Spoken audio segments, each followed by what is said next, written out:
হিজাব, কারো কাছে ধর্মীয় বিশ্বাস, কারো কাছে ব্যক্তিগত স্বাধীনতা। কিন্তু আপনি কি জানেন বিশ্বের কিছু দেশে হিজাব পরা আইনত অপরাধ? কোন ৫টি দেশ, কখন থেকে, আর কি কারণে এই নিষেধাজ্ঞা? চলুন জেনে নেই। প্রথমেই ফ্রান্স। ২০১০ সালে জনসমক্ষে মুখ ঢাকা বোরকা ও নিকাব নিষিদ্ধ হয়, কারণ নিরাপত্তা ও ধর্মনিরপেক্ষতা। আইন ভাঙলে ১৫০ ইউরো জরিমানা। দ্বিতীয় দেশ ডেনমার্ক। ২০১৮ সালে নিকাব ও বোরকা নিষিদ্ধ করে সরকার। যুক্তি, ড্যানিশ সংস্কৃতি রক্ষা ও পরিচয় নিশ্চিত করা। প্রথমবার আইন ভাঙলে প্রায় ১,০০০ ড্যানিশ ক্রোন জরিমানা। তৃতীয় নেদারল্যান্ডস।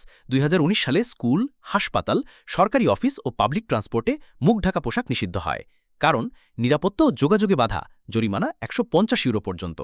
চতুর্থ দেশ শ্রীলঙ্কা। ২০১৯ সালে ভয়াবহ সন্ত্রাসী হামলার পর জাতীয় নিরাপত্তার জন্য মুখ ঢাকা পোশাক নিষিদ্ধ হয়। জরিমানার নিয়ম নেই, তবে কড়া আইন প্রয়োগ হয়। শেষে কসোভো।